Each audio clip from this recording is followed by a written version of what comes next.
Hello my dear learners, आप सभी लोगों का बहुत बहुत स्वागत है मेरे यूट्यूब चैनल पर। होप आप सभी लोग बहुत अच्छे होंगे और अपनी पढ़ाई अच्छे से कर रहे होंगे।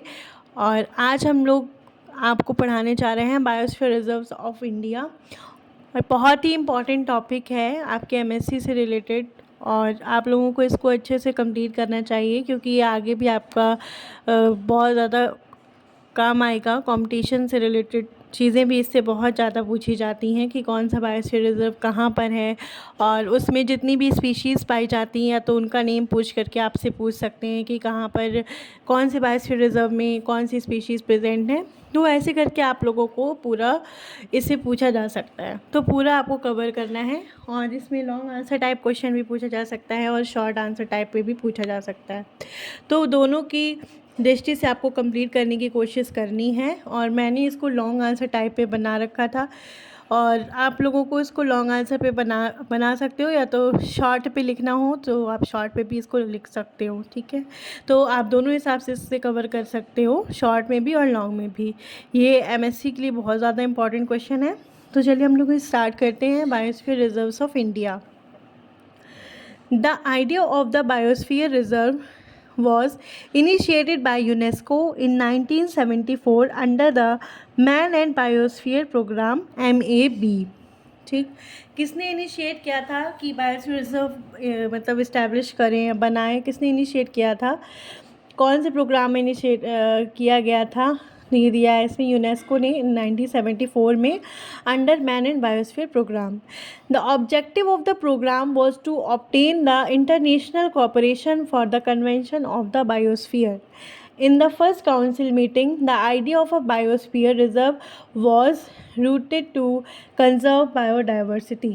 मीन्स पहले जो आइडिया दिया गया था कि बायोस्फीयर रिजर्व को बनाना चाहिए, इसका मतलब क्यों बनना चाहिए बायोस्फीयर रिजर्व, हम लोगों को क्यों बनाना है बायोस्फीयर रिजर्व, क्योंकि हमें अपनी बायोडाइवर्सिटी को कंजर्व करना है, इसलिए ये प्रोग्राम इसमें बनाया गया। प्रोग्राम को क्या नाम है? Man and biosphere programme, MAB। और इसकी डेफिनीशन आप लोग लिख सकते हो शॉर्ट में भी और लॉन्ग में भी, आराम से पूरी डेफिनीशन आपको लर्न करनी है। वाली डेफिनीशन क्या है? The biosphere reserve is a unique and representative ecosystem of the terrestrial and coastal areas which are internationally recognised within the framework of UNESCO's Man and Biosphere MAB program। The Biosphere Reserve should fulfill the following 3 objective। Biosphere reserve के 3 objective हैं। अब जब कोई भी area को हम biosphere reserve बना रहे हैं तो उसके 3 ये 3 ऑब्जेक्टिव उसमें फुलफिल कंडीशन होनी चाहिए, तभी वो बायोस्फीयर रिजर्व कहलाएगा। तो इसकी डेफिनेशन आप लोग को समझ में आ गई। द बायोस्फीयर रिजर्व कैसा होता है? Is a unique and representative ecosystem होता है किसका? टेरेस्ट्रियल और कोस्टल एरियाज़ का, जो कि कहाँ से रिकॉग्नाइज्ड हो? इंटरनेशनली रिकॉग्नाइज्ड हो in the framework of the UNESCO man and biosphere programme. ठीक है, ऐसा एरिया जो कि किससे रिकॉग्नाइज किया गया हो? इंटरनेशनली रिकॉग्नाइज्ड किया गया हो, मैन एंड बायोस्फीयर प्रोग्राम के अंतर्गत आता हो। ठीक है, तीन कंडीशंस क्या होती हैं बायोस्फीयर रिजर्व की? पहला है in situ conservation of biodiversity of natural and semi natural ecosystem and landscapes, contribution to sustainable economic development of the human population living within and around the biosphere reserve, and provide the facilities for long-term ecological studies, environmental education and training and research and monitoring। ठीक है, तो आपके facilities वहाँ पर होनी चाहिए, human population वहाँ पे रह रहा है उनमें सस्टेनेबल इकोनॉमिक डेवलपमेंट होना चाहिए। और फर्स्ट पार्ट है आपका इन सिटू कंजर्वेशन होना चाहिए बायोडाइवर्सिटी का of natural and semi natural ecosystem and landscape का। तो ये 3 ऑब्जेक्टिव्स भी फुलफिल होने चाहिए, और आपकी डेफिनीशन भी आपको लर्न होनी चाहिए इस पर। और किसके अंतर्गत आता है ये पता होना चाहिए, मैन एंड बायोस्फीयर प्रोग्राम के अंतर्गत आता है। नेक्स्ट आता है जोनेशन ऑफ बायोस्फीयर रिजर्व में जोनेशन कैसा होता है? In order to fulfill the above objective, the biosphere reserves are classified into zones like core area, buffer area। The system of the function is prescribed for each zone। Her zone के लिए system जो होता है वो prescribe रहता है, zonation होती है उसमें। In order to fulfill the above objective, the biosphere reserves are classified into zone, जैसे कि कोर एरिया और बफर एरिया में क्लासिफाइड होते हैं। तो 1 और मोर कोर जोन्स भी होती हैं। Securely protected site for conserving the biological diversity, monitoring minimally distributed ecosystem and undertaking non-destructive research and other low impact uses. Next, a well defined buffer zone होनी चाहिए, usually surround और adjoin the core zones. जो core zone जो होता है वो बीच में होता है और उसके जो आउटसाइड वाला एरिया होता है वो ही कहलाता है हमारा बफर जोन एरिया, ठीक है। और इसमें कौन कौन सी एक्टिविटीज़ होती हैं? Is used for the cooperative activities compatible with the sound ecological practices including environmental, education, recreation, and applied and basic research. To fulfill the main objective of the Biosphere Reserve, the local people's support is essential. In 1994, UNESCO recommended 10 important points for this purpose. They are 10 points represent किए गए थे UNESCO के द्वारा। ये सारे 10 points दिए हुए हैं, आप लोग इसका स्क्रीनशॉट ले लीजिए, चाहे इसी से नोट्स बना लीजिए। बहुत ही इंपॉर्टेंट पॉइंट्स है। Recognise that the local support is fundamental to the long term conservation and sustainable use of biodiversity. Ensure that local population participate as true partners in designing and managing the conservation program.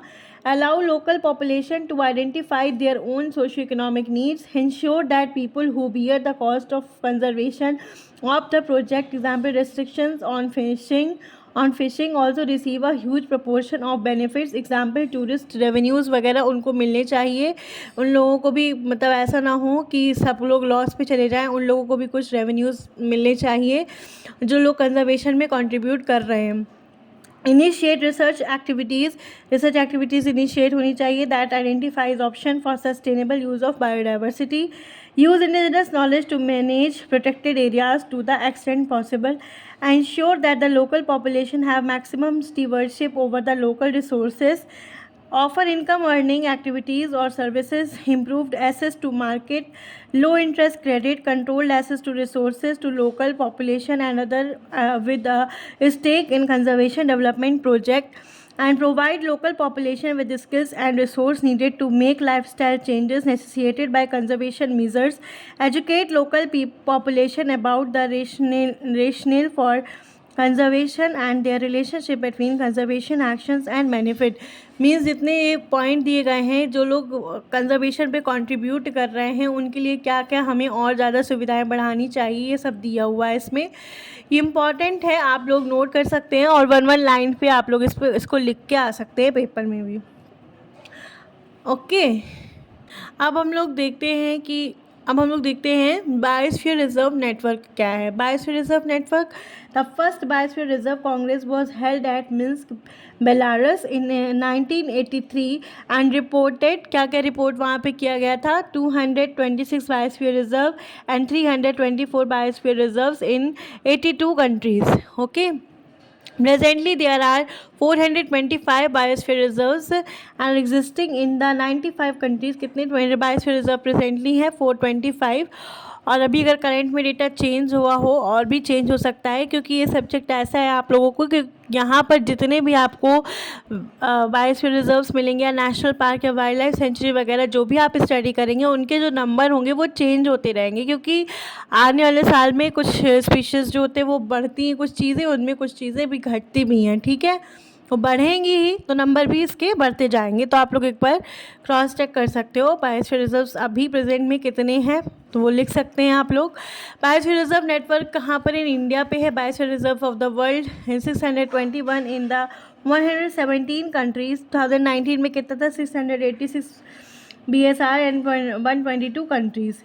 Next, the Government of India constituted a committee of experts in 1979 to identify the potential areas for recognition as a biosphere reserve as per the guidelines of UNESCO MEB.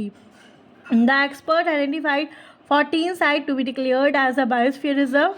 कितने experts ने 14 sites को declare किया था as a biosphere reserve? Out of 14 sites 13 have been given here. 14 में से 13 यहाँ तक अगस्त जुलाई तक आपका जो दिया गया था वो है कब इस्टेब्लिश हुआ, कितना एरिया है, किस स्टेट पे है, आप लोग इसका स्क्रीनशॉट लेके इसको भी लिख सकते हैं वहाँ पर. और लास्ट वाला जो है वो पन्ना है, पन्ना बायोस्फीयर रिजर्व छतरपुर MP पर है. तो 18 हो गया ये वाला, ठीक है। जैसे कि नीलगिरी जो है वो कहाँ पर? Karnataka, Kerala and Tamil Nadu. Nanda Devi Uttaranchal, Nokrek Meghalaya, great Andaman and Nicobar island पे, गल्फ ऑफ मन्नार कहाँ पर है, तमिलनाडु पर है, मानस आसाम पे है, सुंदरबन वेस्ट बंगाल, सिमलीपल जो है वो उड़ीसा पे है, डिब्रू सैखोवा असम में है, दिहांग दिबांग अरुणाचल प्रदेश, पचमढ़ी एमपी, कंचनजंगा सिक्किम पे है, अगस्तमलाई केरला पे है, और ये अचानक मार्ग अमरकंटक डेंड्रॉइडस ऑफ एमपी पर है, कच्छ गुजरात पे है, कोल्ड डेजर्ट हिमाचल प्रदेश में है, शेषाचलम हिल्स आंध्र प्रदेश में है, और पन्ना आपका छतरपुर पे है, एमपी पर है। तो इतने हमारे बायोस्फीयर रिजर्व्स हम लोग को स्टडी करने हैं, एक एक करके हम इसकी इंपॉर्टेंट बातों को जानेंगे, पर हम इसके सेकंड पार्ट पे डील करेंगे।